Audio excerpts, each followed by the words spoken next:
ఈ పూట కార్యస్థానం వచ్చేసరికి ఈ సమయమైన మిత్రుడు భవానీ శంకరుడు ఎందుచేత నాకు ఇంకనూ రాలేదు. సత్యం సాప్తపదీన వచ్చేది అన్నారు పెద్దలు. నేస్తమంటే చెడిపోనిది, కష్ట సుఖాలలో తోడు నేటగా నిలిచేదే స్నేహం. ఎందుచేతనే కావాలి వేళకుడా మిత్రుడు ఒక వీసముగా గొడవించలే కాలాలిన పిల్లి వాళ్ళ బదిగంటలు వేయుచు చూటులెంతయు కాలిమి గాలి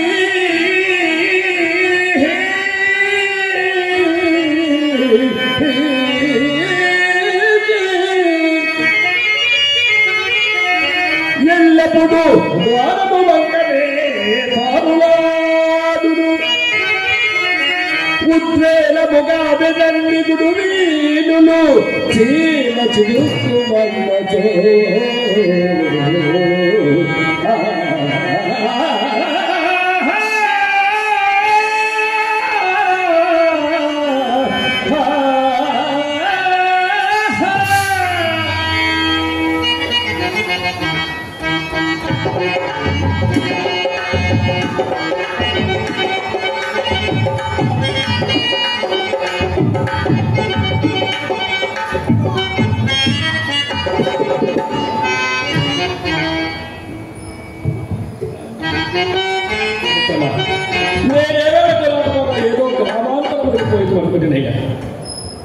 ఏదో గ్రామాంతరం కాదు గృహాంతరం పోయి పుట్టాడు పరాభూత వచ్చినయ్యా. నీకు పరాభవం చెప్పిన చోట నీవు నమ్ముతులేవయ్యా. మిత్రవాడి పరాభవం నేను నమ్ముతున్నా. నా పరము నీదిగా భావించమని నా నమ్మకం. యథార్థముగా మన పట్టణమున ఎంత వెనుక వేసగలదు. దాని వృత్తాంతం నీవు ఎప్పుడైనా వింటివా? వేసి మనము వినదగిన వృత్తాంతం అవి కలిగి ఉన్నాయా? అట్లయినా నీ వెళ్ళలేదన్నమాట. రూపములకు రంభ, సంగీత సాహిత్యములకు సరస్వతి. మిత్రమా, దాని విద్యాధరులకు మేరలేదు. చదువు నాటిన సర్వమును గుమ్మను తొక్కలేదు. కాంతుండైనను కన్నెత్తి చూడదు. చదువు నీకు సన్యాసులను గౌరవించును. ఇది ఎక్కడ విపరీత గుణములు నీవే నమ్మలేదు. మిత్రమా, అట్లయినది గర్వము కాదు, మంచి గుణమనియే చెప్పగలరు కావచ్చును. ఎందవ వ్యస్తల పట్ల విపరీత గుణములని నేను నమ్మలేదు. ఎందవ యథార్థను ప్రత్యక్షంగా చూపటకై దానింటికి ఒక మిత్రుడు తీసుకుపోయాను. మిత్రమా, దాని భాగ్యము, దాని భోగము, దాని సంపద ఇవి అన్ని ఒక మిత్రమా. దాని సౌందర్యం చూసకు నా కరుణాలు కావు. పోనీ నా కన్నులు కూడా ఎరువు తీసుకుని పోకపోయింది. నీ కన్నులేమి కదా నిన్ను తీసుకుపోలేగలనా ఈ ప్రయత్నము. మిత్రమా, నన్ను తీసుకుపోయిన మిత్రుడు పంచకావ్యమును ముగించి ప్రతాపృత్యము చేత పట్టిన వాడొకట చేత అతను వెంటనే నేను కూడా ఏదో వెనకబెట్టిన తలుపు చే నాకు కూడా దండం బట్టి విశ్వాసనిస్తుందయ్యా. మంచి పనే చేసింది. అక్కడ వరకు నువ్వు బాగా మిత్రమా. అయ్యో, తను ఎవరి ఒక చదువు కోసం ప్రవేశింది. మన గురువు చెప్పిదా? నేనే చెప్పిదని సకల కళా సంపన్నుల బిరువమంగళమూర్తి నా కాపాడిన మిత్ర ఉన్నా. ఇంకొకరి వద్ద చదువు కోసం పరిగణ తక్కువ సమాధానం చెప్పిదనయ్యా. మిత్రమా, ఈ విధంగా నా పేరు దాని చిత్రాలెక్కించింది.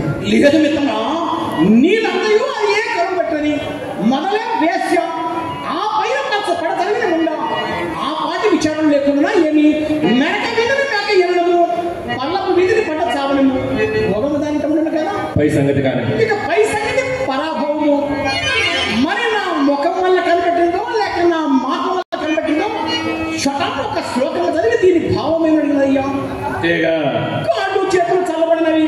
నన్ను తీసుకుపోయిన మిత్రుడు కొంత పెళ్ళాడు. అతనికి ఇన్ని కరువుకు వచ్చింది కాదు, అంతటితో ఊరుకున్నా. అయ్యా, మీ సంగతి పూర్తిగా తెలిసిపోయినది.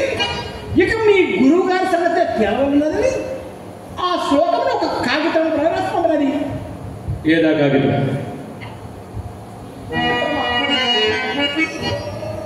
ఇది శ్లోకము. నా పట్ల శ్లోకము, పాపము ఈ శాపము, ఆపై నీదే. మిత్రమా, దీని భావం స్ఫురింపలేదయ్యా. వృక్షాగ్రవాసి పక్షిరాజ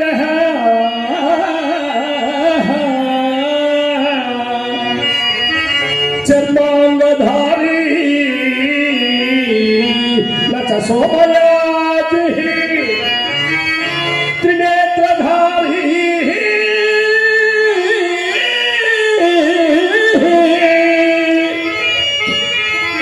न च शूलपाणिः जलधरित्री न घटो नरेयः ఒక్క మాటలో దీని భావము టెంకాయ ఈ కొబ్బరికాయ ఇప్పుడు వడివడిగా పోయి దాని త్వరగా నమ్ము కాలాతీతము ఈ మధ్య కాస్త మధ్యలో వచ్చిందయ్యా టెంకాయ వంకాయ అంటే పరిస్థితి ప్రమాదం పడట్టు అనుకోత టెంకాయ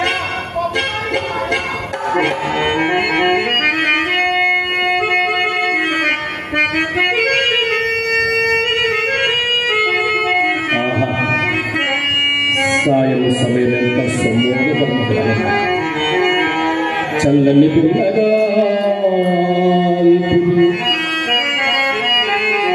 చక్కగా విచ్చిన పూలు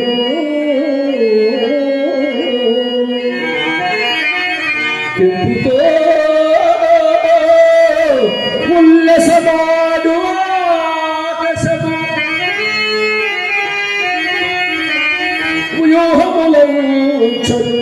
పక్షి సంతతో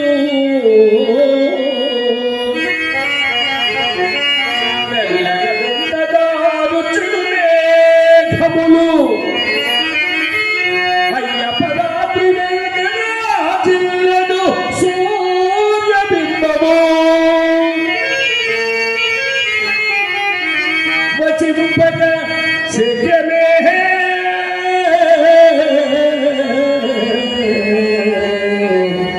సంధ్య సంపదలు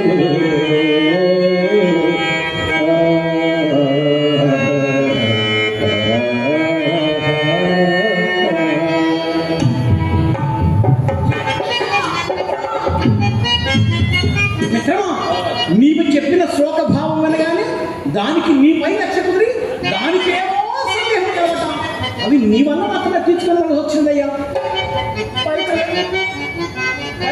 పెట్టొచ్చునయ్యా మా తండ్రి గారు వచ్చే సమయం కూడా సమయం బయట కానీ మా కథ తెలిసేది మనకు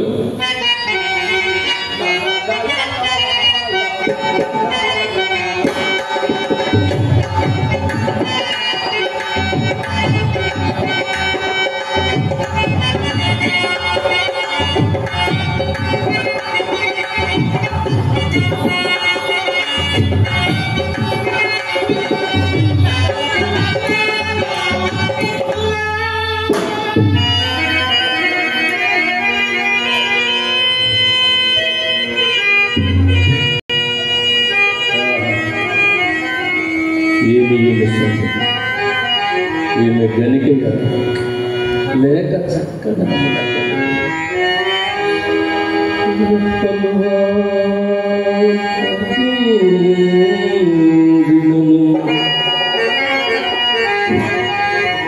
ధరిత్రిని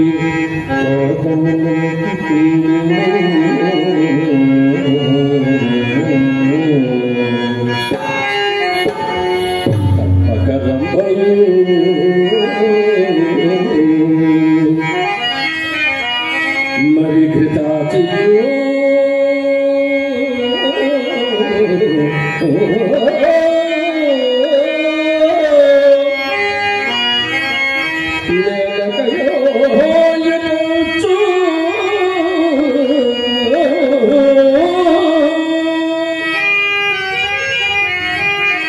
ఈ కప్పుర గంధి పట్ల భ్రమకల్గకపోగునే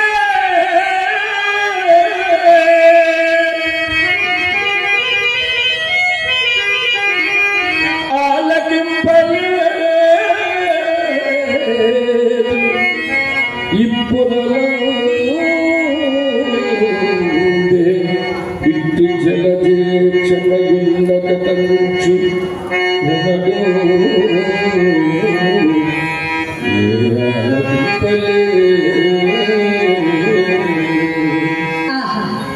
ఈ జగన్మోహనమూర్తిని మరలా ఎంత కాలములకు నేను చూడగలుగుతుంది వికచ పద్మంబులేముతో కనుగో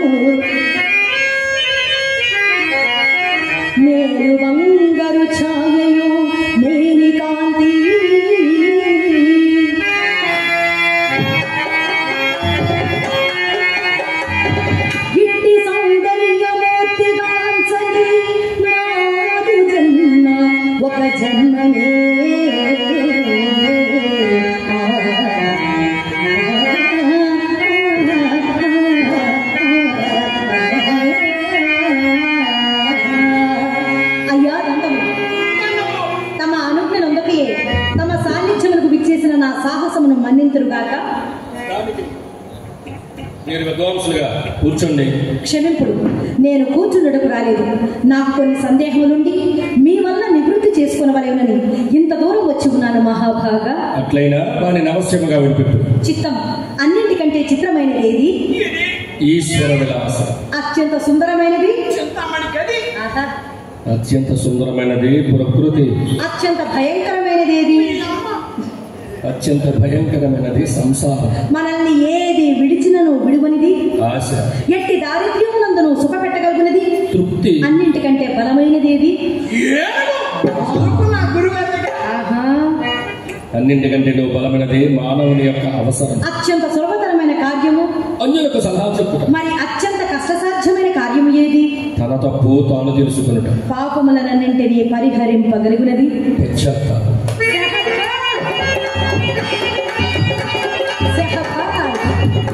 మహాభాగ భాగ్యవశమున నా ప్రశ్నలకు ఉత్తరములు చెప్పగలిగిన వారిని ఇంతకాలములకు చూడగలిగింది. చంద్రుడికి నూరిపోగువలే తమ అద్వితీయమైన పాండిత్యములకు ఏమిచ్చి మీ రుణము తీర్చుకున్నాను. ఈ అంగుళీకమును బహుకరిస్తున్నాను. తమను కాదనక స్వీకరించవలేను.